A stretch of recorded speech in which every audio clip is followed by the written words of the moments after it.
Students, welcome to magnet brains. This is Anamika Singh. कैसे हैं आप सभी? मैं आशा करती हूँ कि आप सभी बहुत अच्छे होंगे एंड हाजिर हो चुके होंगे आज के इस प्यारे से सेशन में, आज की इस प्यारी सी वीडियो में, जहां मैं आप सभी के सामने लेकर आई हूं हमारे क्लास 10th में एक बहुत ही इंपॉर्टेंट चैप्टर, जिसका नाम क्या है भाई? जिसका नाम है विद्युत धारा के चुंबकीय प्रभाव। जी हाँ, आज हम डिस्कस करने वाले हैं विद्युत धारा के चुंबकीय प्रभाव के बारे में और आज मैं लेकर आई हूँ इसका कंप्लीट चैप्टर रिवीजन। जी हाँ, बिल्कुल सही सुना है आप सभी ने। आज हम इसके पूरे चैप्टर को, इस पूरे चैप्टर को एक ही वीडियो में पढ़ने वाले हैं। एग्जाम टाइम में बच्चों की सबसे ज्यादा डिमांड होती है कि ऐसी वीडियो मिलना जिसमें उनके सारे ही कॉन्सेप्ट क्लियर हो जाए। तो चलो, इसी अच्छी सी बात से मैं शुरुआत करती हूँ आज की इस क्लास की। इसी अच्छी सी बात से आज हम पढ़ने जा रहे हैं इस चैप्टर को, लेकिन इसे शुरू करने के पहले कुछ इन्फॉर्मेशन, जानकारी तो बनती ही है इस प्यारे से चैनल के बारे में। बहुत ध्यान से सुनिएगा। यदि आप क्लास 6 से लेकर 12th में किसी भी क्लास में हैं, magnet brains Hindi medium channel पर आप अपने सब्जेक्ट की क्लासेस अटेंड कर सकते हैं। किसी भी क्लास को देखने के लिए बेटा आपको कोई कोर्स बिल्कुल भी परचेस नहीं करना है और ना ही किसी भी तरह की कोई पेमेंट करनी है, क्योंकि मैग्नेट ब्रेन्स प्रोवाइड कराता है क्वालिटी एजुकेशन, वो भी बिल्कुल फ्री ऑफ कॉस्ट। इसी के साथ मैं आपको बताना चाहती हूँ कि हम 5 स्टेट बोर्ड कवर करते हैं, जैसे UP board, Bihar board, MP board, Rajasthan board and Delhi board. And जितनी भी चीज़ें हम कवर करते हैं ना बेटा, वो सब होती है अरेंज फॉर्मेट में, जहां बेसिक से लेकर एडवांस लेवल हम लेकर चलते हैं और आप सभी के सारे डाउट सॉल्व करते हैं। बस इसी अच्छी सी बात से शुरुआत करते हैं हम आज की अपनी इस क्लास की विद्युत धारा के चुंबकीय प्रभाव के बारे में। देखो भाई, बात कुछ ऐसी है। फर्स्ट ऑफ ऑल हमें पता होना चाहिए कि एक मैग्नेट जो है बेटा वो किस तरह का दिखाई देता है, क्योंकि हमें मैग्नेटिक इफेक्ट देखना है, चुंबकीय प्रभाव देखना है, लेकिन किस में देखना है? चुंबक में, यानी मैग्नेट में देखना है। जिसके लिए आपको पता होना चाहिए कि एक मैग्नेट कैसा दिखाई देता है, उसके क्या क्या काम होते हैं, इन सभी चीज़ों के बारे में। अब हम स्टार्ट कहाँ से करेंगे? तो सबसे पहले कुछ बेसिक इन्फॉर्मेशन लेने के बाद हम जानेंगे कि भैया चुंबकीय क्षेत्र बेसिकली होता क्या है और ये क्षेत्र रेखाएं क्या होती हैं, इन पर भी हमारा क्या होगा बेटा? डिस्कशन होगा। क्या कहा मैंने आप सभी से कि ये चुंबकीय क्षेत्र क्या होता है, यानी कि मैग्नेटिक फील्ड क्या होती है और ये मैग्नेटिक फील्ड लाइंस क्या होती हैं। आपको पता है पेपर में सीधा लिखने को आते हैं कि चुंबकीय क्षेत्र क्या है, समझाइए। तो भैया बात कुछ ऐसी है, मैग्नेट के चारों तरफ क्या होती है? उसकी मैग्नेटिक फील्ड होती है। चुंबक के चारों तरफ ही उसका चुंबकीय क्षेत्र होता है। लेकिन मैम ये उत्पन्न कैसे होता है और इसके उत्पन्न होने की वजह से हमें क्या क्या देखने को मिल सकता है? हमें क्या देखने को मिलती है? उसके क्षेत्र रेखाएं, जिसे हम क्या बोलते हैं भैया? ये हमारी फील्ड लाइंस होती हैं, जिस पर आज हमारा क्या होगा? डिस्कशन होगा। इसी के साथ हम और क्या क्या जानने वाले हैं? बेटा ये एक ऐसा चैप्टर है फिजिक्स का जहां पर आपको इस चैप्टर से बहुत सारी डायग्राम्स तक पूछे जाते हैं। इवन ये डायग्राम आपके पेपर में बनाने के लिए भी आएंगे। तो मैं आपको बताऊंगी कि वो डायग्राम कौन कौन से हैं जो ड्रॉ करने के लिए आ सकते हैं या किसी भी क्वेश्चन में पूछे जा सकते हैं। अगर क्वेश्चन में पूछे जाएंगे तो तुम्हें ड्रॉ तो करना पड़ेगा, है ना? तो मैं बताऊंगी कि इसे ड्रॉ कैसे करना होगा। नेक्स्ट, किसी विद्युत धारावाही चालक के कारण चुंबकीय क्षेत्र हमें पढ़ना है। सीधे चालक से विद्युत धारा इलेक्ट्रिक करंट फ्लो होने के कारण मैग्नेटिक फील्ड हम डिस्कस करेंगे। हम यहाँ पर मैक्सवेल का right hand thumb rule discuss करने वाले हैं, जो कि बहुत इंपॉर्टेंट है। तुम्हारे पेपर में डायरेक्ट पूछा जाता है मैक्सवेल के राइट हैंड थंब रूल के बारे में और विथ डायग्राम पूछा जाता है। करेंगे चर्चा हम इसी पर। करंट का फ्लो हर डायरेक्शन में करके क्लॉकवाइज, एंटी क्लॉकवाइज सब जानेंगे। विद्युत धारावाही वृत्ताकार पौष के कारण चुंबकीय क्षेत्र हम जानेंगे। भैया सर्कुलर लूप क्या होता है और सर्कुलर लूप में करंट का फ्लो कैसे होता है एंड करंट फ्लो होने पर मैग्नेटिक फील्ड कैसी दिखाई देती है, इस पर भी हम चर्चा करेंगे। परिनालिका में प्रवाहित विद्युत धारा के कारण चुंबकीय क्षेत्र, मैं आपको बताऊं, एक अगर स्ट्रेट कंडक्टर है उसमें इलेक्ट्रिसिटी फ्लो कराने पर मैग्नेटिक फील्ड कैसी दिखाई देगी। सर्कुलर लूप में अगर हम करंट फ्लो कराते हैं तो सर्कुलर लूप में करंट फ्लो कराने पर, विद्युत धारा का प्रवाह करने पर चुंबकीय क्षेत्र कैसा दिखाई देगा। और परिनालिका जैसे इंग्लिश में हम क्या बोलते हैं? सोलिनॉइड बोलते हैं, जो कि बेटा कुछ इस प्रकार से होता है, जो कि कुछ इस प्रकार का होता है। तो इसके बारे में भी हम चर्चा करेंगे। देन हम क्या पढ़ने वाले हैं, सो भैया चुंबकीय क्षेत्र में किसी विद्युत धारावाही चालक पर बल।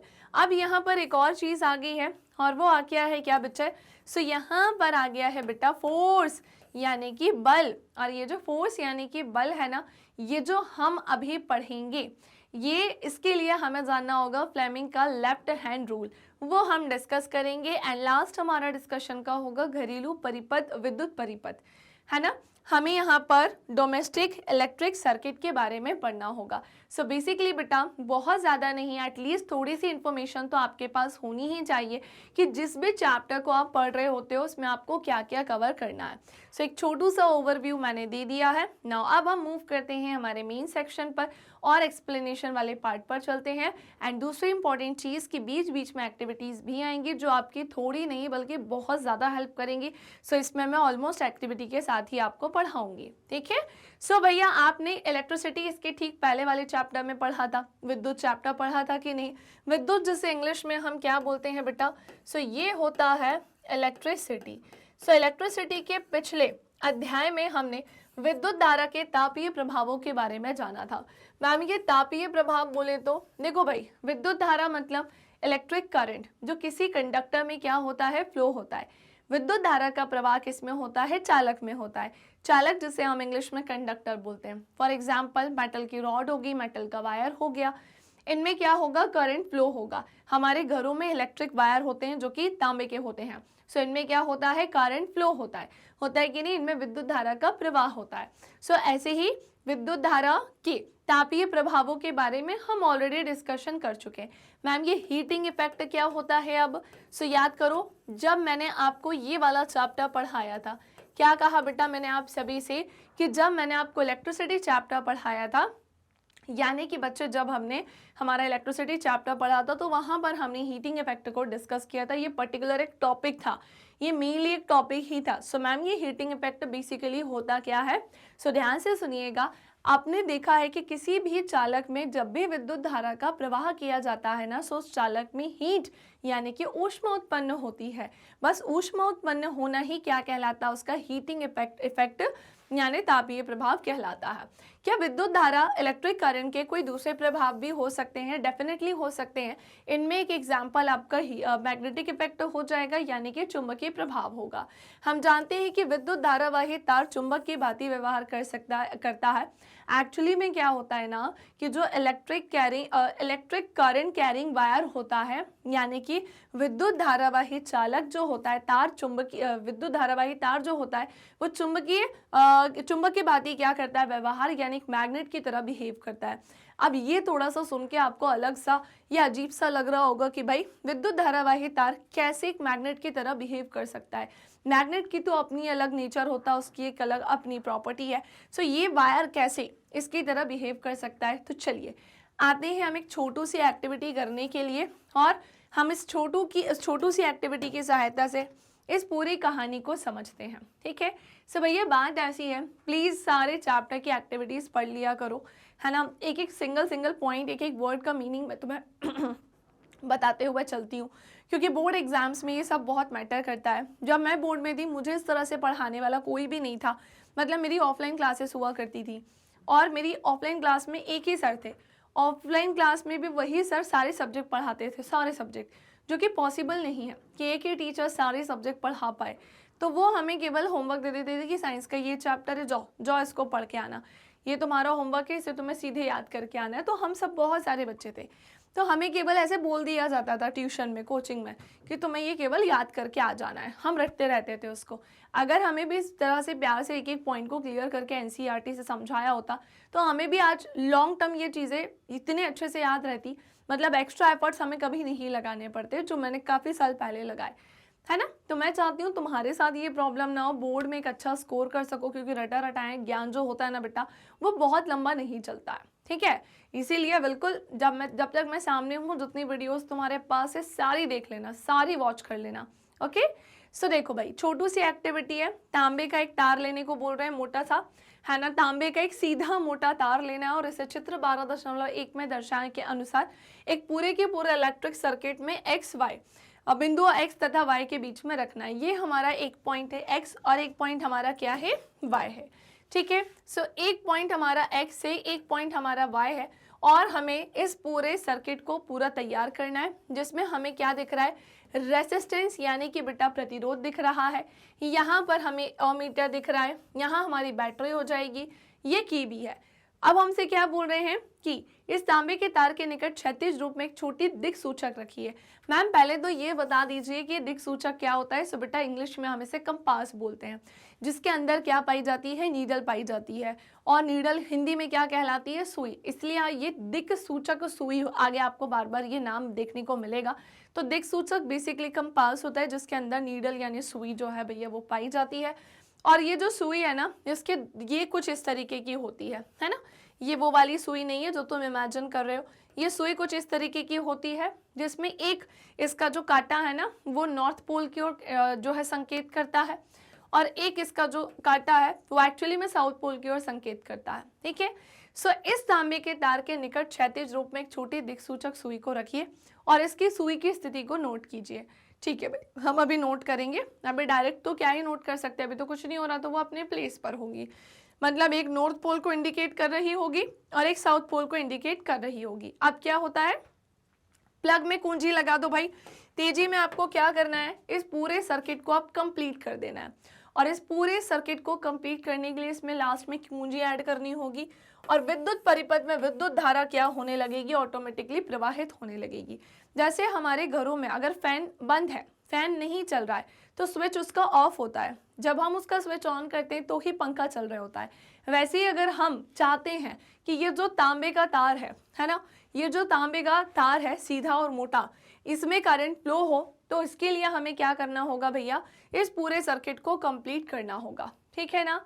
अच्छा, यहाँ पे ये कंपास नीडल है, दिक्सूचक सुई है, ध्यान रखना। बाकी अब बात आती है कि जैसे ही करंट को फ्लो कराया जाएगा, सो भैया इस दिक्सूचक सुई की स्थिति में परिवर्तन का प्रेक्षण करो। आप बताओ कि इसकी जो सुई है या फिर ये जो कंपास नीडल है, इसमें परिवर्तन हुआ या नहीं हुआ। हुआ तो फिर उसके बारे में बताना है कि भैया हुआ तो क्यों हुआ। तो बेसिकली बात कुछ ऐसी है, ये जो हमारा बैटरी थी, ये इसका क्या है बेटा, पॉजिटिव टर्मिनल है, और ये इसका नेगेटिव टर्मिनल है, और जो करंट है ना वो इसी से होता हुआ जाएगा और इससे होता हुआ नीचे की तरफ जाएगा। करंट की डायरेक्शन क्या है, सो करंट नीचे की तरफ जा रहा है। हमने एक चीज जानी कि जैसे ही इस मोटे से सीधे वायर में, सीधे तार में करंट फ्लो होता है, तो ये जो दिक् सूचक सुई है ना बेटा, वो डिफ्लेक्ट होना स्टार्ट हो जाती है, वो इधर उधर जो है विक्षेपित होना स्टार्ट हो जाती है, उसमें परिवर्तन देखने को मिलता है। क्यों? क्योंकि अपने चारों तरफ ये चुंबकीय क्षेत्र उत्पन्न करता है। पहला पॉइंट, मैग्नेटिक फील्ड यहाँ पर प्रोड्यूस हो रही होती है, और मैग्नेटिक फील्ड प्रोड्यूस होती है, करंट भी फ्लो हो रहा है, जिसकी वजह से यहाँ पर ये भी एक बार मैग्नेट की तरह काम करता है, मैग्नेट की तरह, चुंबक की तरह काम करता है, और डिफ्लेक्ट होना क्या हो जाता है बेटा, स्टार्ट हो जाता है। समझ पाए कि नहीं। सो हम देखते हैं कि सुई क्या हो जाएगी, विक्षेपित। अच्छा, एक चीज और, जिन भी मेरे प्यारे प्यारे बच्चों को नहीं पता है कि भाई एक्चुअली में जो कंपास नीडल है वो कैसी दिखाई देती है, बेटा इस तरह से मैंने तुम्हें बताया था कि एक इसका नॉर्थ पोल इंडिकेट करता है और एक साउथ पोल इंडिकेट करता है। ठीक है, ध्रुव जिसे बेसिकली हम बोलते हैं पोल को। सो हम देखते हैं कि भाई जो नीडल थी वो क्या हो गई, डिफ्लेक्ट हो गई, सुई का विक्षेपण हो गया, इधर उधर ऐसे होने लगी वो। इसका क्या मतलब है, क्या तात्पर्य है इसका। सो इसका अर्थ यह है कि तांबे के तार से प्रवाहित विद्युत धारा ने एक चुंबकीय प्रभाव उत्पन्न किया, यानी कि जो करंट ऊपर से नीचे की तरफ आ रहा था ना, उसने अपने चारों तरफ मैग्नेटिक फील्ड को प्रोड्यूस किया है ना, चुंबकीय प्रभाव वहां पर उत्पन्न हुआ है। और इस प्रकार हम कह सकते हैं कि इलेक्ट्रिसिटी और चुंबकत्व जो होता है, मैग्नेटिज्म, वो एक दूसरे से कैसे होते हैं, कनेक्टेड होते हैं। ये एक दूसरे से कैसे हैं भैया, संबंधित है। करंट फ्लो होगा तो अपने चारों तरफ मैग्नेटिक इफेक्ट दिखाएगा, चुंबकीय प्रभाव दिखाएगा, जिसकी वजह से वो जो चुंबक था, चुंबक कह रहे भाई, जिसकी वजह से वो जो दिक्सूचक सुई थी वो क्या हो गई, विक्षेपित हो गई। तब गतिमान चुंबकों के विद्युतीय प्रभाव की उत्क्रमित, यानी अगर हम इन्वर्सली इसको देखा जाए, इन्वर्स इसकी पॉसिबिलिटी की बात करें या उल्टी संभावना की बात करें, तो इसके विषय में आप क्या कह सकते हैं, तो उल्टी अगर हम इसको लेकर चलते हैं तो भी इनके बीच में क्या देखने को मिलता है, रिलेशन देखने को मिल सकता है, ऐसा हम कह सकते हैं। इस अध्याय में हम चुंबकीय क्षेत्रों और इसी प्रकार के विद्युत चुंबकीय प्रभावों का अध्ययन करेंगे। जी हाँ, और हम विद्युत चुंबकों तथा विद्युत मोटरों के विषय में भी स्टडी करेंगे और हम जानेंगे कि विद्युत धारा के चुंबकीय प्रभाव क्या होते हैं, किस चीज़ पर आधारित होते हैं। इसके साथ ही हम विद्युत जनित्र के विषय में भी जानकारी प्राप्त करेंगे जो गतिमान चुंबकों के विद्युतीय प्रभाव पर क्या होता है, आधारित होता है। अब इसमें सबसे ज़्यादा इंपॉर्टेंट क्या थी, ये एक्टिविटी थी कि हाँ इसमें हुआ क्या, वो रिजल्ट मैटर करता है, सिचुएशन के अकॉर्डिंग हमने इसे जाना, ये सबसे ज़्यादा मैटर था। अब इतना पूरा पढ़ने के बाद आपको एक साइंटिस्ट के बारे में तो पढ़ना बनता ही है, जिन्होंने हमें इतना कुछ बताया। अगर ये साइंटिस्ट नहीं होते ना तो शायद आज मैं ये जो तुम्हें पढ़ा रही हूँ है ना, इस चैप्टर की जो स्टार्टिंग ही हमने की है वो कभी हो ही नहीं पाती। मे बी कोई दूसरे साइंटिस्ट आके करते, इस पर्टिकुलर टाइम पे नहीं करते, बहुत टाइम लगता उनको ये पता करने में। लेकिन हाँ, हमें सबसे पहले इस पूरी कहानी को बताने वाले व्यक्ति कौन थे, तो उनका नाम था ऑरस्ट्रेट। सो इनका पूरा नाम था हैंस क्रिश्चियन ऑरस्ट्रेट। 19वीं शताब्दी, एक चीज़ और, इनका जो टाइम पीरियड था ना बेटा वो 1777 से लेकर 1851 था। सो 19वीं शताब्दी के अग्रणी वैज्ञानिकों में से एक हैंस क्रिश्चियन ऑरस्ट्रेट ने विद्युत चुंबकत्व को समझाने के लिए एक निर्णायक भूमिका निभाई इलेक्ट्रोमैग्नेटिज्म के बारे में बताने के लिए, बिकॉज इलेक्ट्रिसिटी और मैग्नेट आपस में क्या है, इंटरकनेक्टेड है, एक दूसरे से संबंधित है। तो इनमें रिलेशन बताने के लिए ही, मतलब वो बताने का काम किसने किया, इन्होंने किया। और 1820 में 1820 ईस्वी में उन्होंने सडनली, अचानक से, अकस्मात ये देखा कि किसी मेटल के वायर में जब करंट को फ्लो कराया जाता है तो इसके पास रखी जो नीडल होती है, दिक्सूचक कंपास जो होती है, उसमें हमें डिफ्लेक्शन देखने को मिलता है। अपने परीक्षणों के आधार पर ऑरस्ट्रेट ने यह प्रमाणित किया कि विद्युत तथा चुंबकत्व आपस में परस्पर संबंधित परिघटनाएं हैं और उनके अनुसंधान ने आगे जाकर नई नई प्रौद्योगिकियों जैसे रेडियो, टेलीविजन, तंतु प्रकाशिकी आदि का सृजन किया और उन्हीं के सम्मान में चुंबकीय क्षेत्र की तीव्रता का जो मात्रक यानी कि जो यूनिट थी वो क्या होगी बेटा, ऑरस्ट्रेट होगी, है ना। इसको क्या रख दिया गया, ऑरस्ट्रेट रखा गया, दैट्स इट। अब सारे बच्चे जल्दी से तेजी से कमेंट करेंगे और मुझे बताएंगे कि आप सभी को क्या यहाँ तक क्लियर हो गया है, क्या आप सभी को जितना मैंने अभी यहाँ पढ़ाया वो सब समझ में आ गया है ना। पक्का मुझे कमेंट सेक्शन में फायर इमोजी सेंड कर दो, थम्स अप कर दो, ताकि मैं समझ जाऊं कि तुम्हें सब कुछ समझ में आ गया है। अब आते हैं अगला point, which is magnetic field and field lines, यानी कि भैया चुंबकीय क्षेत्र रेखाएं बेसिकली होती क्या है, उस पर हमें चर्चा करनी है कि ये चुंबकीय क्षेत्र रेखाएं क्या है। चलो इसके बारे में हम जानते हैं। सो हम इस तथ्य से बहुत अच्छी तरह से परिचित है कि किसी क्षण चुंबक के निकट लाने पर दिक्सूचक की जो सुई है वो विक्षेपित होती है। बिल्कुल सही बोला है, हमें अब बहुत अच्छे से पता चल गया है कि किसी क्षण चुंबक बोले तो बेटा इंग्लिश में ये क्या होता है। सो बच्चे ये होता है बार मैग्नेट। क्या होता है, बार मैग्नेट, जो किसी कुछ इस तरीके का दिखाई देता है, जिसमें एक इसका क्या होता है बेटा, नॉर्थ पोल होता है ना, एक इसका क्या होता है, नॉर्थ पोल होता है, और एक इसका क्या होता है, साउथ पोल होता है। ठीक है, तो हमें ये डायरेक्शन थोड़ी सी लर्न करनी होगी, east west north south, clear. तो मैं ये डायरेक्शन थोड़ी सी लर्न करनी होगी, ईस्ट वेस्ट नॉर्थ साउथ, यानी कि बेटा पूर्व, यानी कि बेटा पूर्व पश्चिम, यानी कि बेटा पूर्व पश्चिम उत्तर दक्षिण, यानी कि बेटा पूर्व पश्चिम उत्तर दक्षिण। ये पूरी कहानी जो है वो तुम्हें क्या करनी होगी, लर्न करनी होगी। समझ पाए कि नहीं समझ पाए। अब क्या होता है ना, जैसे मैंने बोला ना, एक तुम्हारा नॉर्थ पोल इंडिकेट कर रहा है, मतलब एक तुम्हें उत्तर ध्रुव के बारे में बता रहा है, दिशा के बारे में, और एक साउथ पोल के बारे में बताता है, यानी कि दक्षिण ध्रुव का काम करता है। ठीक है, अब इस बात का ध्यान रखना, मैग्नेट को तोड़ने से अगर तुम सोचोगे कि तोड़ने के बाद उसका एक सेक्शन साउथ पोल और नॉर्थ पोल बन जाएगा, नहीं, वो मैग्नेट वैसे काम फिर नहीं करेगा। ठीक है, अब सुनो, हम इस तथ्य से बहुत अच्छी तरह से परिचित है कि किसी क्षण चुंबक यानी बार मैग्नेट जो कुछ इस प्रकार का ऐसा दिखाई देता है, इनको निकट लाने पर जो कंपास नीडल है ना वो डिफ्लेक्ट हो जाती है, विक्षेपित होती है।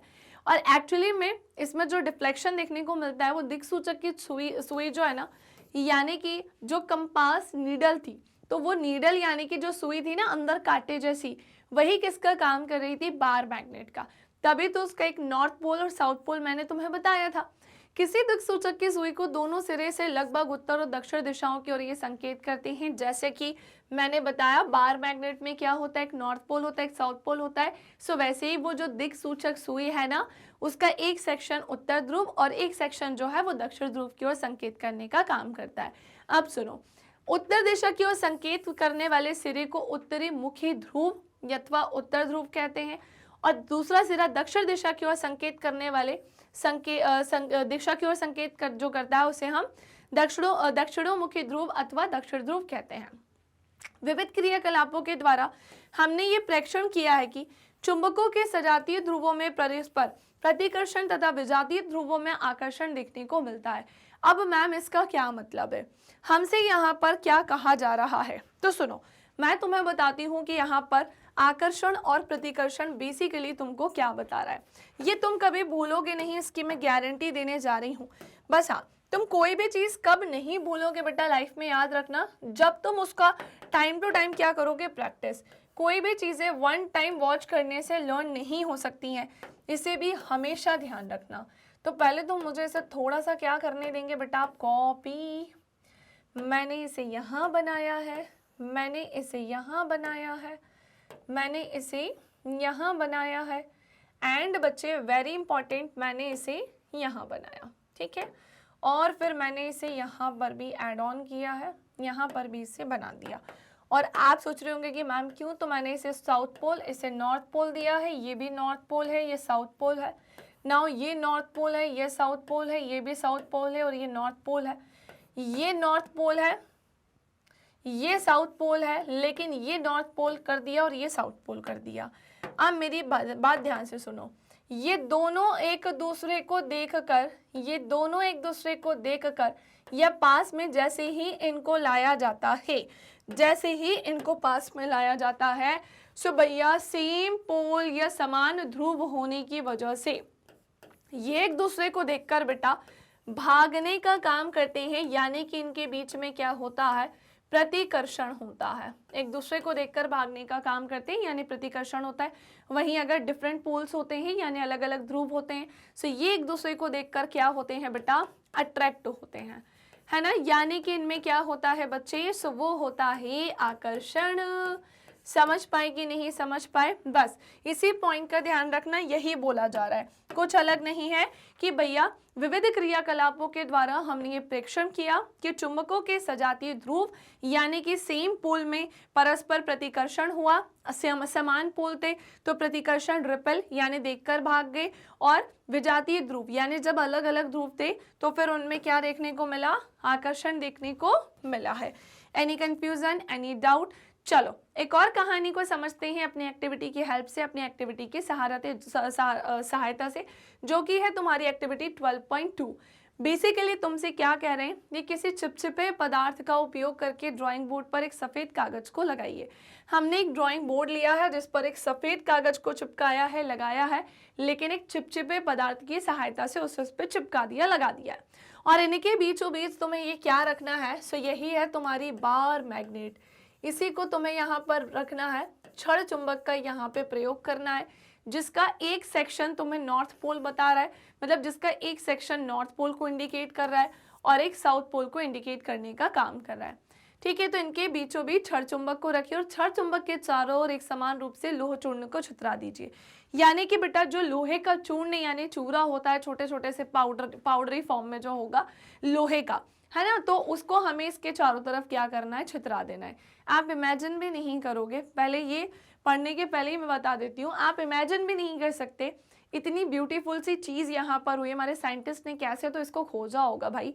तो जैसे ही हमने इस बार मैग्नेट के चारों तरफ लोहे के चूर्ण को छितराया और फिर हमने इसके जो बोर्ड थे उसको ऐसे थपथपाया, तो हमने देखा कि भैया कुछ लोहे का जो चूर्ण था ज़्यादातर तो वो हमें यहाँ पर थोड़ा ज़्यादा सेक्शन में इन पोल्स के कॉर्नर पे दिखाई दिया।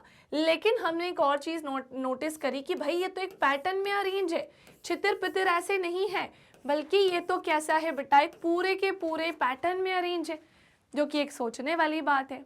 तो बेसिकली इसका पैटर्न में अरेंज होना और इस तरह से अरेंज होना, इसके पीछे रीज़न था क्योंकि यहाँ पर मैग्नेटिक फील्ड तो देखी जा रही है, अरे भाई चुंबकीय प्रभाव देखा जा रहा है, चुंबकीय क्षेत्र देखा जा रहा है, लेकिन साथ ही साथ यहाँ पर उसकी रेखाएं भी हम यहाँ पर देख सकते हैं, है ना, लाइंस भी देख सकते हैं। तो क्षण चुंबक के चारों ओर एक समान रूप से कुछ लोह चूर्ण को चित्राइए, हमने चित्रा दिया। और इस काम के लिए आप नमक चित्रावक का उपयोग कर सकते हैं। और एक बोर्ड को धीरे धीरे से थपथपाइए, ऐसे ऐसे करके। आप क्या प्रेक्षण करते हैं, तो हमने देखा कि इसके चारों तरफ चुंबकीय क्षेत्र उत्पन्न हुआ और चुंबकीय क्षेत्र के साथ साथ चुंबकीय क्षेत्र रेखाएं भी हमें देखने को मिली। लोह चूर्ण स्वयं को चित्र 12.2 में दर्शाए गए पैटर्न में क्या कर लेता है, अरेंज कर लेता है। बिल्कुल हमने देख लिया कैसे अरेंज करता है और इस प्रकार के पैटर्न में क्यों व्यवस्थित करता है, तो मैंने अभी बताया क्योंकि इसके चारों तरफ चुंबकीय क्षेत्र उत्पन्न हुआ है और चुंबकीय क्षेत्र की वजह से उसकी जो लाइंस हैं वो कुछ इसी प्रकार से इसी पैटर्न में अरेंज होती हैं, तो इसीलिए वो कुछ इस तरह से हमें दिखाई दे रहा है। ये पैटर्न क्या निर्देशित करता है अभी हमने जाना। और चुंबक अपने चारों ओर के क्षेत्र में अपना प्रभाव आरोपित करता है, अतः लोह चूर्ण एक बल का ही क्या करता है बेटा, अनुभव करता है, एक फोर्स फील करता है। लोह चूर्ण का एक बल अनुभव करता है और इसी बल के कारण लोह चूर्ण इस प्रकार के पैटर्न में क्या हो जाते हैं, अरेंज हो जाते हैं, यानी कि बच्चे व्यवस्थित हो जाते हैं। किसी को कोई कंफ्यूजन यहाँ पर, किसी को कोई समस्या यहाँ पर, किसी को कुछ पूछना है क्या? चलो भाई, कैसे पूछना है अगर तुमको ये लग रहा है तो कमेंट सेक्शन में पूछना और कहीं पूछने की जरूरत नहीं है, ठीक है। किसी चुंबक के चारों ओर, अब तुमसे अगर पूछ लिया कि भैया ये चुंबकीय क्षेत्र क्या है, इसको पूछने के पहले इसे स्टार कर लो, तेजी से इसे स्टार कर लो, क्योंकि तुम्हारे पेपर में ये बेटा ड्रॉ करने को आता है, क्योंकि तुम्हारे पेपर में ना बच्चे ये बनाने के लिए ही आता है, ठीक है। किसी मैग्नेट के चारों ओर का वह क्षेत्र जिसमें उसके बल का समसूचन किया जा सकता है, उस चुंबक का चुंबकीय क्षेत्र कहलाता है, यानी कि मैग्नेटिक फील्ड वो कहलाती है। वह रेखा है जिनके अनुदिश लोह चूर्ण स्वयं संरेखित तो होता है, चुंबकीय क्षेत्र रेखाओं का क्या करता है, निरूपण करती है। और क्या किसी क्षण चुंबक के चारों चुंबकीय क्षेत्र रेखाएं प्राप्त करने के कोई अन्य उपाय है?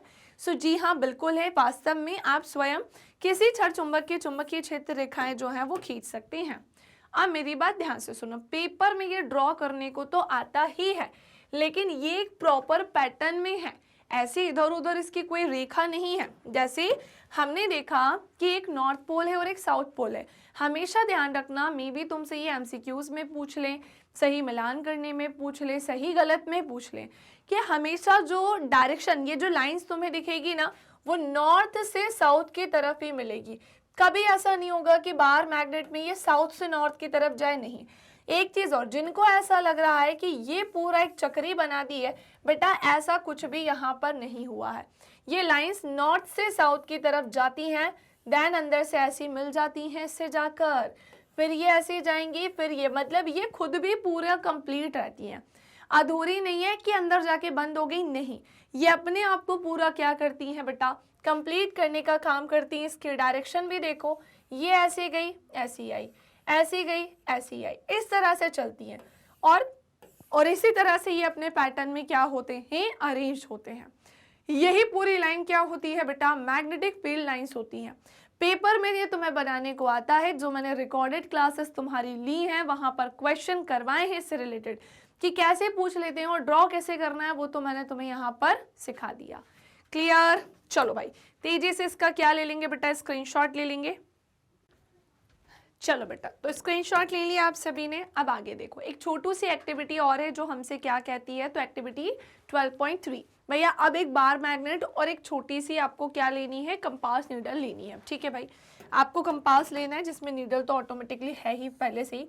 क्षण चुंबक जिसे हम क्या बोलते हैं, बार मैग्नेट बोलते हैं, ओके। और छोटा सा आपको कंपास लेना है, ओके।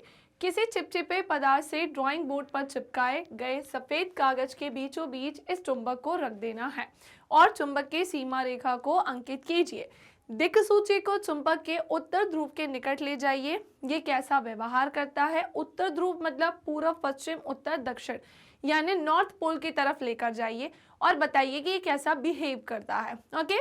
और दिक्सूची का दक्षिण ध्रुव यानी कि साउथ पोल की बात करें, वो चुंबक के उत्तर ध्रुव की ओर क्या करेगा, संकेत करेगा। अब हमने क्या देखा, दिक्सूची के उत्तर ध्रुव चुंबक के उत्तर ध्रुव की से दूर की ओर क्या करेगा, संकेत। तो कैसे, तो अभी हम चर्चा करते हैं। ये पूरे पैटर्न को हमसे ऐसे अरेंज करने को कहा है। देखो सुनो, अभी और भी कहानी है इसमें। दिक्सूची के दोनों सिरों की स्थितियां नुकीली पेंसिल से अंकित कीजिए। तो ये जो दिक्सूची है ना, इसके दोनों सिरों की जो स्थितियां हैं निडल की, सुई की, उसको आपको क्या करना है, पेंसिल से ड्रॉ करना है, ठीक है। और अब कंपास को इस तरह से रखिए कि इसका जो दक्षिण ध्रुव है, यानी कि इसका जो पूर्व पश्चिम उत्तर दक्षिण, यानी कि जो साउथ पोल है ना, अब आपको दिक्सूची को ऐसे रखना है कि इसका जो साउथ पोल है ना, वो दक्षिण, जो उसका साउथ पोल है यानी कि जो दक्षिण ध्रुव है, वो उस स्थिति पर आ जाए जहां पहले उत्तर ध्रुव की स्थिति को अंकित किया गया था बार मैग्नेट में। उत्तर ध्रुव की इस नई स्थिति को अंकित कीजिए, ठीक है भैया। और चित्र 12.3 में दर्शानुसार चुंबक के दक्षिण ध्रुव पर पहुंचने तक इस क्रिया को दोहराइए। अगर जिसे नहीं समझ में आया, अगेन बेटा सेम वही बात, आपको ये ईस्ट वेस्ट नॉर्थ साउथ पता होना चाहिए, यानी कि आपको ये पूर्व, यानी कि बच्चे आपको ये पश्चिम, यानी कि बेटा आपको पूर्व पश्चिम, और ये उत्तर, और बेटा आपको ये दक्षिण रटा होना चाहिए। अब बात ये आती है कि आपको इसके नॉर्थ पोल के जस्ट सामने यहाँ पर एक कंपास रखना है, और आपको उसे ऐसे रखना है कि उसकी जो नीडल है, यानी कि जो सुई है ना बेटा, उसका जो साउथ सेक्शन है वो इसको कुछ इस तरह से, मतलब उसके सामने अरेंज हो। फिर इसके बाद हमने क्या देखा, ये इसका नॉर्थ पोल है, फिर यहाँ पर क्या आएगा, इसका साउथ, इसका नॉर्थ, फिर इसका क्या आएगा, साउथ, इसका नॉर्थ, फिर इसका साउथ, इसका नॉर्थ, फिर इसका साउथ, इसका नॉर्थ, फिर इसका साउथ, इसका नॉर्थ, फिर इसका साउथ, इसका नॉर्थ, फिर इसका साउथ, सॉरी ये साउथ है, ये नॉर्थ है, फिर इसका साउथ है, ये इसका नॉर्थ है, फिर इसका साउथ है, ये नॉर्थ है, और फिर ये तो बार मैग्नेट का साउथ है ही। आप जब इसको इस पैटर्न में अरेंज करते हो, दिक्सूचक की सहायता से चुंबकीय क्षेत्र रेखाएं हमें यहाँ देखने को मिलेंगी। अगर हम इसे ध्यान से देखें तो ये पैटर्न में ही अरेंज हो गया है, और नॉर्थ से किसकी तरफ जा रही है, साउथ की तरफ। अगर हम बहुत सारे बार मैग्नेट बहुत सारे दिक्सूचक का यूज करके सेम यही क्रिया दोहराते हैं, तो हम क्या देखेंगे कि बहुत सारी मैग्नेटिक फील्ड लाइंस यानी कि चुंबकीय क्षेत्र रेखाएं हमें देखने को मिलेंगी। क्या देखने को मिलेंगी, चुंबकीय क्षेत्र रेखाएं।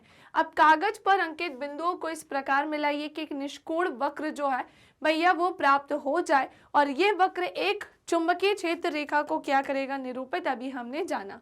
उपरोक्त प्रक्रिया को दोहराकर जितनी संभव हो सके क्षेत्र रेखाओं को खींचने का काम कीजिए। आपको चित्र 12.4 में दर्शाए जैसा पैटर्न प्राप्त होगा, जैसा कि आप इसमें देख पा रहे हैं, है ना। ऑब्वियसली चुंबकीय क्षेत्र रेखाएं या मैग्नेटिक फील्ड लाइंस तो ऐसी ही दिखाई देती हैं। अभी हमने इस पर चर्चा की है ऑलरेडी। ये रेखाएं चुंबक के चारों ओर के चुंबकीय क्षेत्र को निरूपित करती और इन्हें चुंबकीय क्षेत्र रेखाएं कहते हैं, जो कि कुछ इस पैटर्न में हमको क्या दे रही हैं बेटा, दिखाई दे रही हैं, ठीक है ना। ये इस पैटर्न पे हमें क्या दे रही हैं, दिखाई दे रही हैं। चुंबकीय क्षेत्र रेखा के अनुदिश गमन करते समय दिक्सूची के विक्षेप का प्रेक्षण कीजिए, और चुंबक के ध्रुवों के निकट जाने पर सुई के विक्षेपण में ऑब्वियसली क्या होगा, वृद्धि होगी, वो ज्यादा डिफ्लेक्ट होगा। ओके, अच्छा एक चीज का और ध्यान रखिएगा कि भैया डायरेक्शन मैंने बताई है। अब ये मत सोचना मैम ये तो चेंज हो गया, ये तो कहीं पे भी हो सकता है, नॉर्थ साउथ साउथ नॉर्थ, पर हाँ हमेशा ध्यान रखना कि फील्ड लाइंस हमेशा नॉर्थ से साउथ की तरफ होंगी। किससे किसकी तरफ, नॉर्थ से साउथ की तरफ ये होंगी, हमेशा ऐसा होगा। सो चुंबकीय क्षेत्र एक ऐसी राशि होती है बेटा जिसमें मैग्नीट्यूड और डायरेक्शन दोनों ही होती है। वेरी इंपॉर्टेंट कि जो मैग्नेटिक फील्ड है ना बेटा, ये एक ऐसी क्वांटिटी होती है जिसमें डायरेक्शन भी होती है और मैग्नीट्यूड भी होता है, और ऐसी ही राशि को हम क्या कहते हैं बेटा, सदिश राशि कहते हैं। आपको याद आ रहा है जब आप क्लास 9th में थे, और अगर आपने क्लास 9th मुझसे ही पढ़ी थी तो वहां पर भी मैंने पढ़ाया था कि अदिश राशि क्या होती है और सदिश राशि क्या होती है। किसी चुंबकीय क्षेत्र की दिशा वह मानी जाती है जिसके अनुदिश दिक्सूची का उत्तर ध्रुव उस क्षेत्र के भीतर गमन करता है। बिल्कुल सही बोला है। इसीलिए परिपाटी के अनुसार चुंबकीय क्षेत्र रेखाएं चुंबक के उत्तर ध्रुव से प्रकट होती है और दक्षिण ध्रुव पर जाकर विलीन हो जाती है, यानी कि नॉर्थ से स्टार्ट होती है और साउथ में जाकर मिल जाती है। और 12.4 में चुंबकीय क्षेत्र रेखाओं पर अंकित तीर के निशानों पर ध्यान दीजिए, तो हम देख पाएंगे हाँ ऐसा ही हो रहा है। नॉर्थ से स्टार्ट हो रही है, साउथ में जाकर खत्म हो रही है, मतलब साउथ में जाकर मिल जा रही है। चुंबक के भीतर चुंबकीय क्षेत्र रेखाओं की दिशा उसके दक्षिण ध्रुव से उत्तर ध्रुव की ओर जाती है। भीतर क्या होती है भैया, तो भीतर दक्षिण से उत्तर की ओर जाती है, पूर्व पश्चिम उत्तर दक्षिण, दक्षिण से उत्तर की ओर जाती है, यानी कि साउथ से नॉर्थ की तरफ जाती है। अतः चुंबकीय क्षेत्र रेखाएं एक बंद वक्र होती हैं। जी हाँ, ये अगर ऐसी आई है तो ऐसे जाकर क्लोज हो जाएगी। दैट्स इट, इसमें इतना ही था।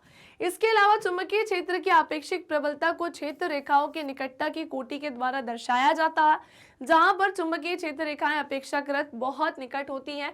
अगर ऐसा है तो वहां पर चुंबकीय क्षेत्र जो है वो ज्यादा स्ट्रांग होगा। अगर भैया जो मैग्नेटिक फील्ड लाइंस है वो काफी ज्यादा है, आप काफी पास है, इससे ये समझ में आएगा कि इनके बीच में ये काफी ज्यादा कैसा है, स्ट्रांग है, यानी कि प्रबल है। अर्थात वहां पर विद्यमान किसी अन्य चुंबक के ध्रुव पर चुंबकीय क्षेत्र के कारण ज्यादा बल काम करेगा। और दो क्षेत्र रेखाएं कहीं भी एक दूसरे को इंटरसेक्ट नहीं करती हैं, है ना। दो क्षेत्र रेखाएं कभी भी एक दूसरे को इंटरसेक्ट नहीं करती हैं। पेपर में क्वेश्चन आता है, इवन तुम्हारी एनसीईआरटी में ये क्वेश्चन पूछा गया है कि कभी एक दूसरे को इंटरसेक्ट क्यों नहीं करती हैं, क्योंकि अगर ये एक दूसरे को इंटरसेक्ट करती है ना बेटा, सो ये दो डिफरेंट डायरेक्शंस दे देती हैं, और ये चीज यहाँ पर संभव नहीं है कि दो क्षेत्र रेखाएं एक दूसरे को इंटरसेक्ट करके दो अलग ही डायरेक्शन दे दें, ये संभव नहीं है। तो दो क्षेत्र रेखाएं कहीं भी एक दूसरे को प्रतिच्छेद नहीं करती हैं। यदि वह ऐसा करे तो इसका यह अर्थ होगा कि प्रतिच्छेद बिंदु पर दिक् सूची को रखने पर उसकी सुई दो दिशाओं की ओर क्या करेगी, संकेत करेगी, जो संभव नहीं हो सकता है, जैसा कि मैंने आपको अभी बताया है। Okay, now it's over. किसी विद्युत धारावाही चालक के कारण चुंबकीय क्षेत्र, चलो अब हम इसे पढ़ते हैं कि किसी विद्युत धारावाही चालक के कारण मैग्नेटिक फील्ड क्या होता है, इस पे चर्चा करते हैं। क्रियाकलाप 12.1 में हमने ये देखा है कि किसी धातु के चालक में विद्युत धारा प्रवाहित होती है और उसके चारों चुंबकीय क्षेत्र उत्पन्न होता है। जी हाँ, हमने हमारी एक्टिविटी 12.1 में इस पर डिस्कशन किया था। उत्पन्न चुंबकीय क्षेत्र की दिशा को ज्ञात करने के लिए आइए एक और छोटी सी एक्टिविटी करते हैं और इसमें और भी चीजों को जानते हैं। तो सुनो, एक लंबा सीधा तांबे का तार लेना है, जो कि आप यहाँ पर देख ही पा रहे होंगे, एंड 1.5 वोल्ट के 2 या 3 सेल तथा एक प्लग कुंजी को यहाँ पर लगाना है।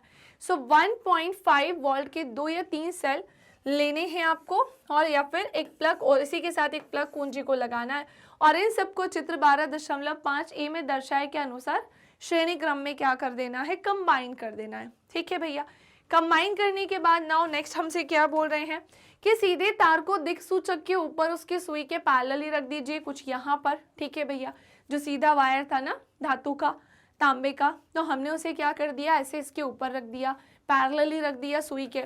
अब प्लग में कुंजी लगाकर इस पूरे सर्किट को कंप्लीट कीजिए, सर्किट को पूरा कीजिए, सुई के उत्तर ध्रुव के विक्षेप की दिशा को नोट कीजिए, और यदि विद्युत धारा चित्र 12.5 में दर्शानुसार उत्तर से दक्षिण की ओर प्रवाहित हो रही है, तो भैया एक बात बताओ, डिफ्लेक्शन किस साइड होगा। मैं सिंपली तुमसे बोलूं, इस पूरी कहानी को एक्सप्लेन करूं तो देखो भाई, इसमें सेल्फ का तो यूज किया गया है, की भी तुम्हें दिखाई दे रही है, ये है कंपास नीडल, और यहाँ पर एक वायर तुम्हें दिखाई दे रहा है मेटल का।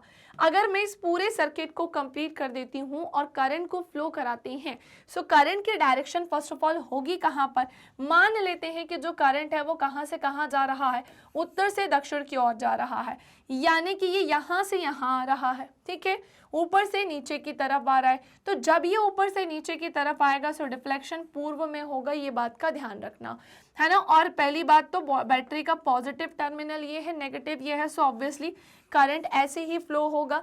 अगर मैं इनके टर्मिनल्स को चेंज कर दूं तो फिर क्या होगा, मान लेते हैं कि ये नेगेटिव है और ये पॉजिटिव टर्मिनल, अब करंट जो है भैया वो साउथ से नॉर्थ की तरफ जाएगा। अब जब करंट साउथ से नॉर्थ की तरफ जाएगा सो डिफ्लेक्शन कहाँ पर देखने को मिलेगा बेटा, उल्टा, यानी कि पश्चिम में देखने को मिलेगा। कहाँ देखने को मिलेगा, सो डिफ्लेक्शन पश्चिम में उल्टा देखने को मिलेगा।